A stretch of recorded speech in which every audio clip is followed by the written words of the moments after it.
There we go. There we go. All right. What's going on, everyone? Victor's Voice, episode 5, coming at you live here. We're a bit mobile on my end, coming from Nashville's airport, but we got to pump out the content. We got things to talk about. So, thanks for the flexibility, man.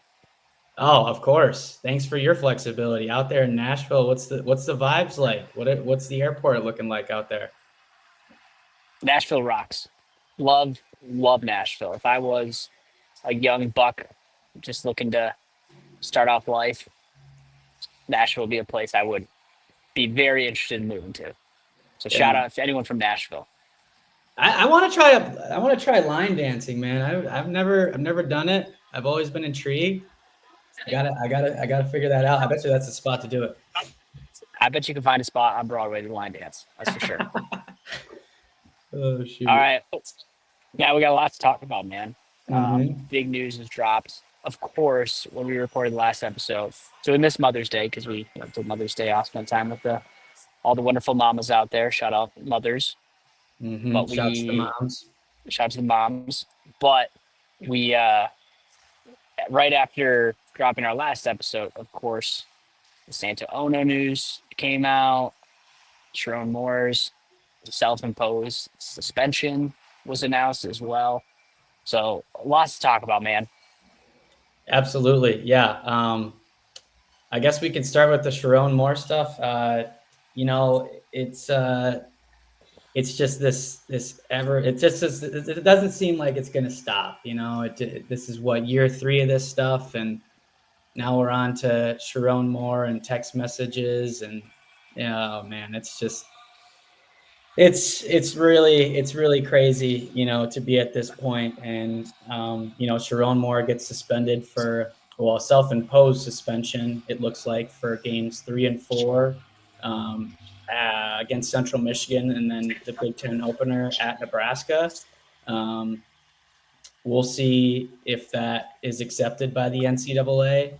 I have my feelings that it won't. I think the NCAA will come back and say that that's not enough, because we've seen this before with the Jim Harbaugh suspension and how that panned out. So it's just sad that someone that really wasn't guilty of anything gets suspended, and honestly, it almost feels like a cop out to you know U of M's athletic department to kind of not fight back. In this instance, it's tough. I don't really understand it. We'll see what happens, in the next couple of months here, but yeah, just it just seems like this stuff is never going to end, Bryce. Yeah, I mean, a lot of thoughts stemming from that. First and foremost, yeah, the fact that this is 3 years removed. Well, I guess technically 2 years if you want to count 23, but if you want to count 23, yeah, this is crazy, and this is a problem, obviously, with the NCAA and its archaic systems and investigation procedures and proceedings, and just the way they go about things is ridiculously absurd and slow. And so there's that piece. And one thing to note too there, that the Harbaugh suspension was from the Big Ten, so nothing really came down from the NCAA about this. And so my my stance is this, Matt. I think the NCAA is a joke.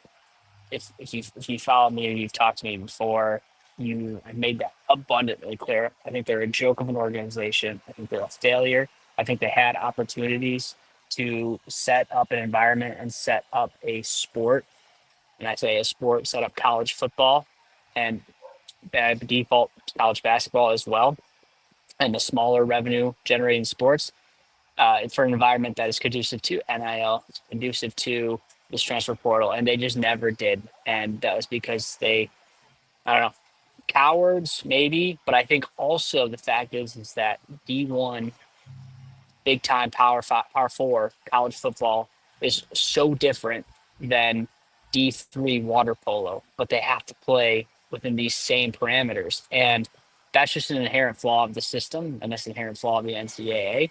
And because of that, like they're going to fail. And so, as much as I loathe them, I also don't blame them because that's the situation that it's in. And now, as a result, teams have to wait years for things to be resolved. And so, that in of itself, it drives me crazy. Beyond that, man, I don't. I'd fight the NCAA. I think it's a weak organization. I think if I'm Michigan, which they're not going to do this, I get it, and that's why I'm not in charge. But if it was up to me, I would just say fight it. Like this isn't. They have no real power here, and we're in this phase of the college football where the NCAA used to have control. They have lost control, and now there really is nothing in control except for maybe the Big Ten.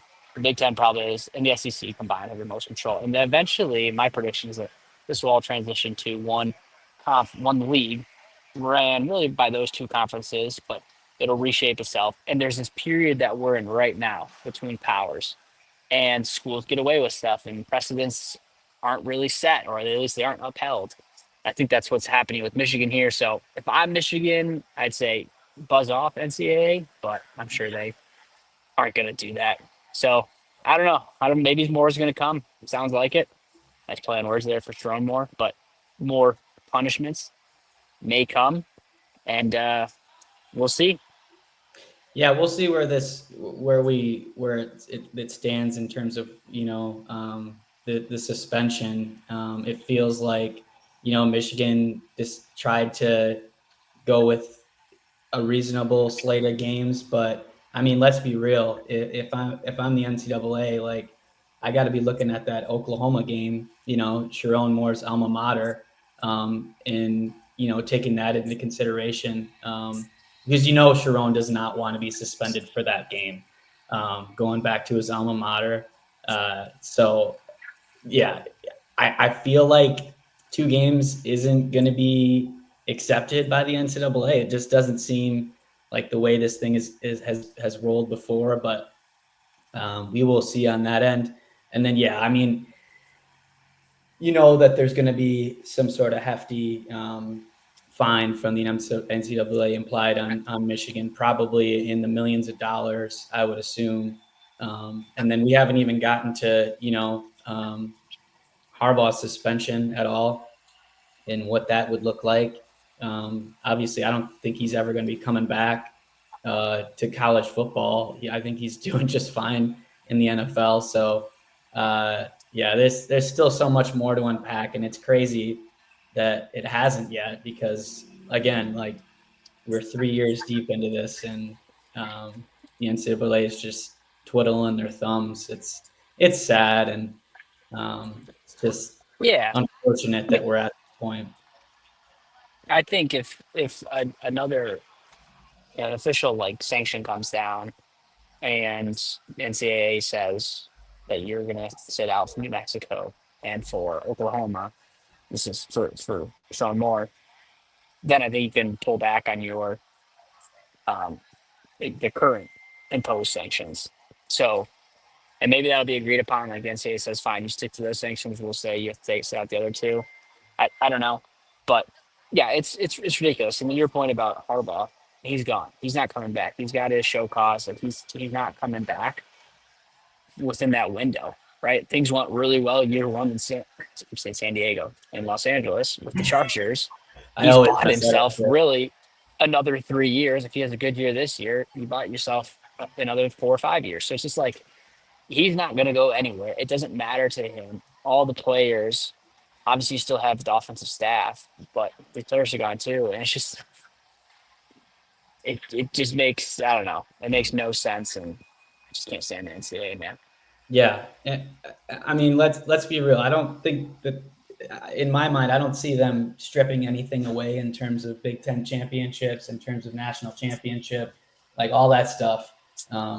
So yeah, I mean that's the most important part. But like, yeah, I mean, people just want to move on from this. I hear and see people all over, the internet talking about like, it's just we're sick and tired of hearing about this stuff. Like it's time to move on. Like let's get this done. Let's wash our hands with this and let's move on. Yeah. It's sad. It's sad. Yeah. No, it's, It's time. It's time to move on for sure. Um, yeah, I don't know. And I think like looking ahead to, I heard Josh Pate say this, and as much as people want to say he's a Michigan homer, I don't think he is. I think he just talks sense, and I think there's Buckeye fans out there who refuse to listen to common sense, as I'm sure there are many Michigan fans out there as well. But his thing, he made a compelling argument. Like, what is the real punishment going to be? Because if you vacate wins and championships, brother, I was there. Like, when you're gonna erase that from my memory, or you gonna do Men in Black on me? Like, no, I was there. I have pictures. You can do whatever you want in terms of whatever the NCAA website says. But guess what? 2023, Michigan was national champion. In the same way Louisville was the national champion in 2013, which, yeah, I bought a shirt that says the block was clean and that Michigan should have been the 2013 national champions in basketball, but they weren't. The reality is that it was Louisville. And there's nothing you can say to change that. And so we look at it from that side. Like if you vacate wins, championships, fine. Who cares? Like Michigan's got to work its way back up to 1,000 wins, and they don't have the most wins of all time. It doesn't matter, man. Pre World War II and in the 1800s, like we're playing high school teams. Like it just doesn't. It's silly. It's all silly. So I don't care about any of that. But then Pate made a good point about about bowl bans, and I don't think that's going to happen because of his reasoning. I thought it was a compelling one.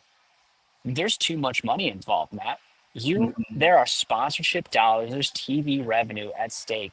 Michigan is one of the top 10, if not top 5, biggest brands in college football. You're telling me that these sponsors who are footing the bill for all of this, these advertisers, these TV deals, are going to be pleased to see that one of these big brands gets bailed out. And you can, if you're an opposing fan, you can hate that as much as you want, but that's the reality of the situation. There ain't nothing you can say. Like Michigan, same with Ohio State. Ohio State's the same way. If something happened with them, if I'm an advertiser, I want Scarlet and Gray, I want Maize and Blue, I want Burnt Orange and White. Like I want these big programs in there. And so I don't think bowl bans will even be a possibility either. I mean, look at the ReliaQuest Bowl last year. You're telling me they're getting the same viewership if Tulane's playing Ole Miss? Yeah. No chance. Hell no. ReliaQuest, the sponsors were delighted to see that matchup, and then of course it was a fun game. Like that's a win. And then if that's a measly little bowl, right? As much as I love the ReliaQuest Bowl, it's just a small bowl. You're telling me that the playoffs, a 16 team, 12 team, 16 team playoff, whatever it turned into, is good. Would rather have SMU over Michigan. Get out of here with that. Yeah, hell no, hell no. Yeah, it's all about the dollar signs, man. And NCAA would be sorry. They'd be so sorry to leave Michigan out of that conversation. Obviously, one of the most storied programs in college football history, and to not have them on that stage, they'd be hurting. They'd feel it. And you know how the NCAA feels about raking in the cash, raking in the dough. It's that's just part of the business. And yeah, no, there's no chance in hell in my mind that they take away the opportunity for Michigan to play in bowl games. That, like you said, just that Michigan Alabama setup, you can't even compare that to having like a Western Michigan versus South Alabama when there's 5 people in the stands. Let's be real, like it's just not even on the same level.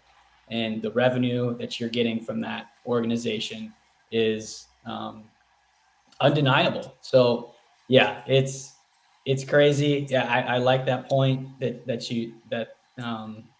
that was made, and yeah, you hear others too that are talking about, like Joel Klatt came on and tried to compare.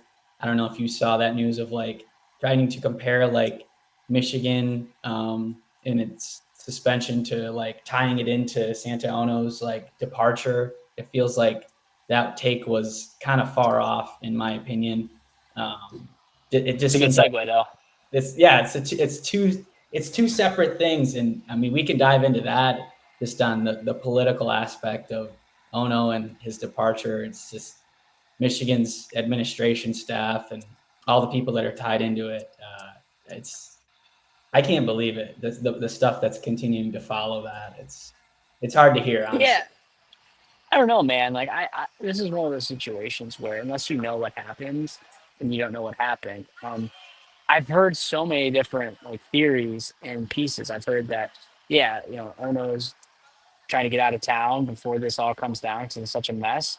I've heard he did a bad job. I've heard it was the regents. I've heard so many different things, and one of those could be right. Maybe there's a truth, a variety of truth in all of those. I don't know, but until I know, like I just, what if it was just this? What if Florida came to him and said, "Hey, here's, you know, 3x your salary. Come down to Florida. It doesn't snow and there's no state income tax." Maybe it's that. It could be, and I don't know. It could be any of those things. And maybe Matt, maybe you know something that I don't know, but it's like till I don't know, till you get the full statement, I don't really know what to make of that.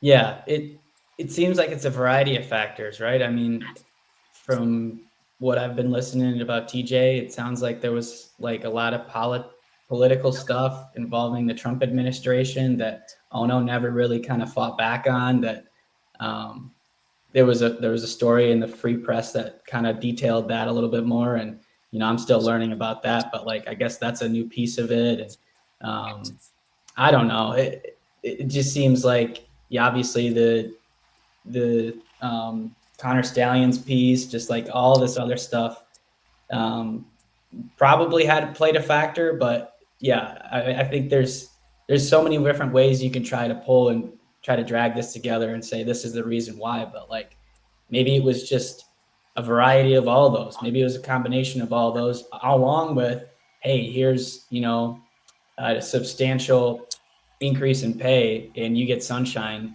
12 months out of the year and you don't have to deal with all this bullshit from the administration and uh, all these different avenues of just like being pulled. And I mean, from what I've heard, he was great in supporting the football program and athletic department, but yeah, there's got to be so many different ways you can try to peel this orange and try to say like, oh no, this is the reason why. But like, I don't know. There's stuff that continues to fall out of this. And I mean, and that's the thing too, Matt. You just said like he was very supportive and he did a good job with the football program. And then I also saw things that he wasn't doing a very good job too, and they wanted him out. And I'm not saying you're wrong. I'm just saying there's just so many stories there, and Yeah, I, to be real, like it does feel just oddly peculiar. Peculiar. I gotta say that he peculiar. left at this time. Yeah, So but you know what? The school year's over or almost over, and maybe that's natural when it comes to presidents coming in and out. I don't know. yeah. I mean, Florida's a fine school, but academically, it's not. It's not Michigan. No, not one bit. Not one bit at all. Yeah, it's So I will ongoing see the saga. impact it has. A lot going on the back end in Ann Arbor, behind the scenes. We shall see. Mhm. Yeah, the story has yet to be told completely, but it's interesting. Interesting to be a Wolverine fan right now when there's all this stuff going on. But So Matt, what are these post spring rankings? yeah, so again, Joel Klatt, he kind of came out and said that Michigan has this. Basically, I think he was saying that Michigan is probably within that range of being a top 16 team um, in the country. Uh, and yeah, I think I agree with that. I think that there You there said are top six? top 16, top 16, 16. 16. Yeah, I agree with that. Like I think Michigan is right on that cusp of being a college football playoff contender. I think that their offense is substantially better than last year with the pieces that they were going to be able to bring in. And sure, the defense lost a lot of talent, but I don't see much of a drop off there. It's just all going to be about the development of a first year coordinator on offense and how much better that unit can be in situations where they're going to need to lean on him. Obviously, we're going to be able to run the football, but again, it's Underwood, and we'll see where he'll be at the middle of Big Ten season. I don't see why this team can't go 9-3, 10-2. Just looking at the schedule and how it's going to pan out. Um, you know, it, again, that Oklahoma game will be big to see, kind of measuring stick of, where this program's at. But yeah, I think being in that conversation in the college football playoff is, I think, a realistic expectation for this team.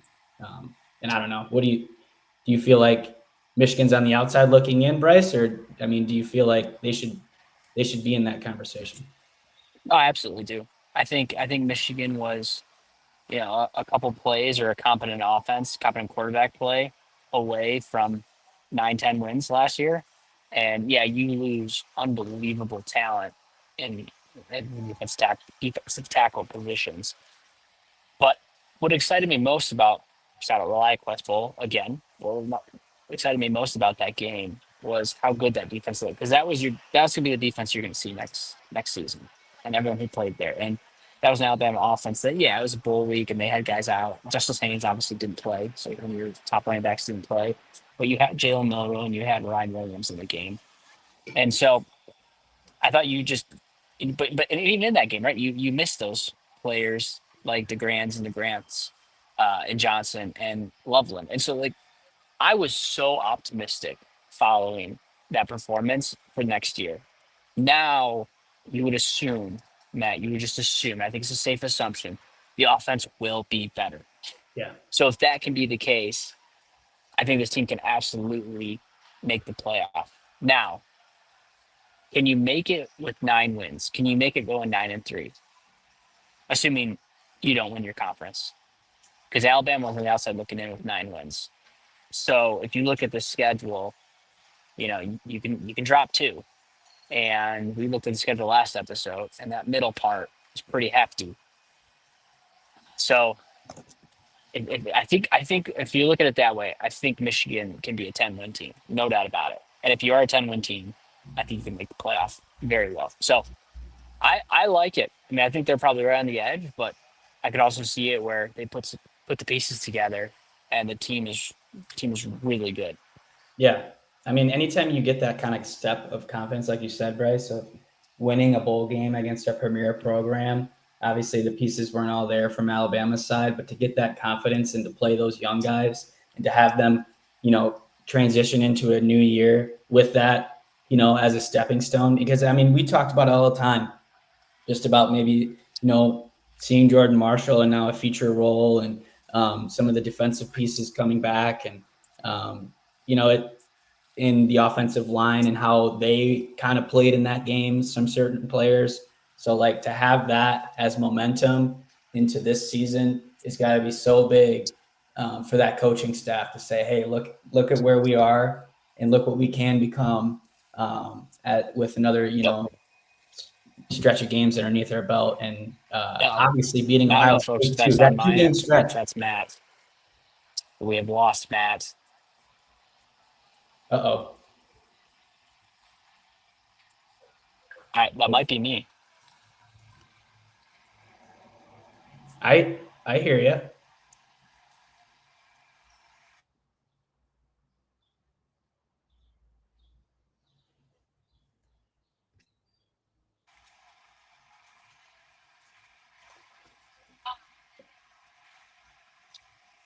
Well, we'll continue what I said here while Bryce is figuring out if he's connected or not. Bryce, can you hear me? Uh-oh. But there's a lot of momentum, I feel like, for Michigan football, and yeah, I just think that there's a lot to be excited about for this program, moving forward. So we'll see where it all shakes out. Obviously, we're gonna have to go through looks like a 2 game suspension or more for Sherrone Moore. We'll see how they kind of divvy through that. But yeah, Bryce, are you there now? I'm there. I'm here. Can you see me? Yeah, yeah, All yeah. right. We're good. I We're assume you handled connected. that like a champ. I lost you. Right on. Matt, We're back, Nationals baby. Airport let me down. But yeah, I got you. I caught that. Caught the end of that. All right, all right, cool. But yeah, no, I think there's a lot to be excited about for this team moving forward in the next season, and 10 wins is certainly on the table. I think that's within the realm of possibilities for sure. No doubt. No doubt. It'd be exciting. All right. Well, good stuff. I don't know if I'm having issues on my end, man, but we'll see. I Yeah, would love to hear what people say about after now that the dust has settled on a lot of the news with Moore and Ono, just what some of the responses are. And, Michigan fans, this is between us. If you're not a Michigan fan listening, X out of the video or cover your ears or silence your volume. But is this at all concerning? Is this something we need to worry about? Or is this just standard operating procedure, how things go in situations like this? And we'll be all right. Yeah, drop us some comments, give us some feedback. What are your thoughts about this whole situation? Does Sherrone Moore deserve 2 games? Should it be more? Should it be less? Does he deserve a suspension at all? We'd love to hear, your thoughts on this topic, along with Ono and just the vibes of what Michigan football is like, going into next season. So appreciate all your support. It's always, I've seen people in the comments dropping all that stuff. We appreciate all that stuff. It's awesome to keep this train rolling. And it's amazing that we're on episode 5 already. And yeah, it's looking good for you. That's right. Appreciate the support, man. All right. Appreciate you guys. Wish me luck on the flight. Yeah. Go blue. Go blue, baby.